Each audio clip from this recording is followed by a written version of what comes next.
Gentlemen, thank you so much for joining me. Claude, let me start with you. Cabinet released a statement today expressing concern that the violence in the country is, projecting a negative image. They're concerned about the lawlessness. Do you think that the concern expressed in the statement is sufficient in terms of what government should do at this level to try and demonstrate that they're in charge and that they can calm the situation down? Well, the question is, are they in charge? There is a lot of question about that, and the Moody's comments on the downgrade raised the issue about the ability of government to be in charge and do what it takes. And so it's a good response. It's good to hear from Cabinet at long last, but it's been several weeks of silence. And what is it going to do? Is it going to appeal to the workers to stop the violence? It's doubtful. Is it going to lead to some sort of resolution? It is doubtful. I think this is only the beginning. Cabinet should obviously make a statement showing that it is concerned about the crisis, but it should also take the necessary steps to take care of the crisis and stop it, because the economic cost and the cost to those very workers who are demonstrating and asking for increases is going to be astronomical. Ebrahim, let me bring you in here. Claude is saying that government must demonstrate that it's in charge. Now, in the Marikana instance, Cabinet did exactly that. The police moved in, illegal strikes were, or rather gatherings were stopped, people were disarmed. But here you have truck drivers, for example, engaged in a strike, attacking people on the roads. Is the state really in charge? Are they demonstrating that they're in charge? Karima, I think we're sitting with a double-edged sword here. And I mean, in part, I agree with Claude, but the reality is the government's in a position where it's damned if it does and damned if it doesn't. Let me give you two instances in which this actually applied. In the first instance, here's this thing which goes on at Marikana. So they send in the police do what they have to do. And everyone starts condemning the police without actually apprehending what the real facts on the ground are. The reality is that this is an unprotected strike. It's not illegal because South Africa has the right to strike, but it's an unprotected strike, firstly. Secondly, these guys are out there armed. Just the day before, they kill 10 of their fellow workers. There's high levels of intimidation, and worse, they kill 2 mine security guards plus 2 policemen. A week later, the NPA prefers to proffer charges against some of the people who are involved in this, and there's a massive outcry from society. So really, what does the government do? When it attempts to be in charge and actually do something, they get blamed for doing something. If they don't, and they sit back, they equally get blamed for doing something. Now, it's unfortunate in South Africa that we've inherited a culture of violence. It's traceable to social culture, it's traceable to our political culture of resistance and protest. Of course it needs to end.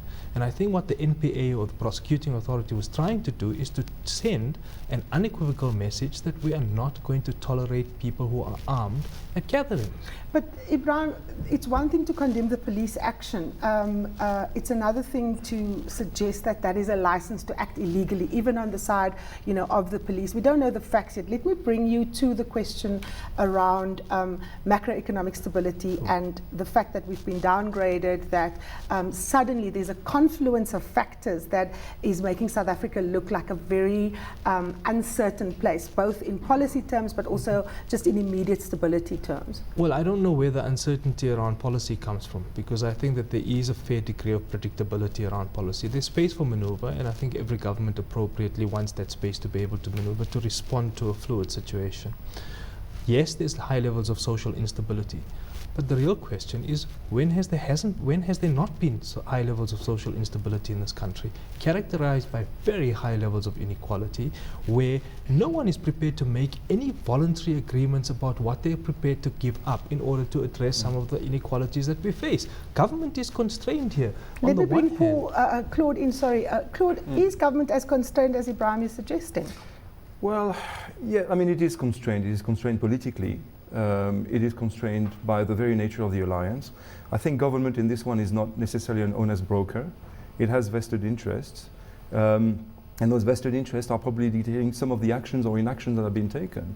That's one issue. The second issue is that, of course, government is damn if it does and damn if it doesn't. But that's the nature of government. That's the nature of political power. Political power is. Are you suggesting they must demonstrate political will? Well, they must have the political will, and they must do the right things, and they must act, in a way that actually advances the public good. I am a bit dubious about the argument that the action of the police at Marikana was the appropriate action. I think it shows that there are real serious vulnerabilities in terms of how the police services functions and how it responds to instructions and how it carries instructions. But that is a manifestation of the problems that this government tends to have. Issues of capacity, issues of willpower, issues of leadership. So in terms of the way going forward, obviously government has to step up, but it has to do so in a way that is productive, constructive. And it has to help the industry, labor unions, the workers find a solution where everybody becomes a bit of an adult, to paraphrase the Minister of Mines, by understanding that A, there is no free-for-all in an economy like South Africa's, and B, there are consequences for one's actions. Ebrahim, consequences for one's action. We've always demonstrated our ability to construct social compacts, and we've done this since the democratic breakthrough in 1994. This is not the first time I'm asking analysts this question. Is the social compact holding?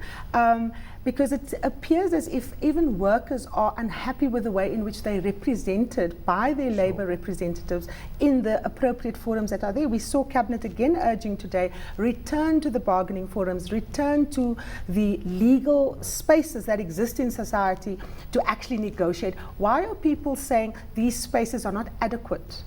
Well, they're saying so for two reasons. One is they believe that the people who represent them in these established institutional structures aren't responsive and don't in fact take the mandate that they give them very seriously. Now, there is a bit of a blind spot here, because what workers are asking for is something that the negotiators can't in fact extract from employers, right? That's the voluntary bargain I'm talking about. So they have an expectation of the people who represent them, which they in reality can't in fact deliver. So they suddenly make this about not the constraints that they face, but that they're not being responsive and that they don't actually take their mandate seriously. So that's the first big broad problem. The second broad problem is that you have unrealistic expectations, and some of these unrealistic expectations are not based on a real appreciation of what people should get in response to fair work. It is based on a culture of I simply want this thing and therefore I should get it. Now that doesn't mean that the woeful inequalities aren't a real problem. They are. But there is a problem here, and that problem is that the institutional structures that government has to set up these social compacts aren't in fact functioning. So NEDLAC ought to be one place at which they thrash this thing out. But NEDLAC, in my view, grinds to a halt. Absolutely. Claude, do you agree with Ebrahim? No, absolutely. I think there's a real problem in terms of the capacity of the institutions to do their job effectively. And there is a real problem of political leadership. The ability of where is the government? Why is government not directly engaging with the workers? After all, this is the government of the people. This is the government of the majority party, which has represented these workers throughout, the past 50 years or more. With an over 60% majority. Correct. I mean, so what is really, really disruptive and what is really concerning and probably a bit befuddling for an analyst is this disconnect between, on the one hand, the liberation discourse of the ANC and this natural legitimacy that it has, and its inability to engage in a productive, safe manner and convincing manner with the workers. That disconnect. Let me just come in here quickly as a final question. We've got 2 minutes left. I'll start with you, Ebrahim, I'll end with you, Claude. Some are suggesting that these strikes are in fact not related to wages, that they are a political motivation for those who lost out on the nationalisation debate at the ANC's policy conference. Do you agree? In part, yes, but I wouldn't want to be that dismissive about the inequalities and woeful problems between the gaps of those who earn at the top level and those who don't. I mean, if you just look at the factor of differential, I mean, it's close to 200 to 300%, which is unsustainable and unreal. Now, people would say government must do something, but what does government do? I mean, it can't make any more prescriptive policy. The policy environment is already far too prescriptive. So then they suffer with the problem of either capital flight or divestment, neither of which a government wants. So this is not really a governmental problem, this is a social problem. Claude? On the nationalisation, it didn't start as something connected to nationalisation. I just don't believe that. But certainly it was recovered or recuperated, or there was an attempt at recuperation, which so far hasn't been successful, but it could, turn into something else. I mean, if mining companies start closing down and we lose jobs, it is going to feed the monster of nationalization, undoubtedly. Guys, thank you so much. Obviously, there's still much to talk about. Thanks for your time. That was Claude Baissac. He's a political economist from Eunomix. And of course, that was also Ebrahim Fakir from the Electoral Institute for Sustainable Democracy.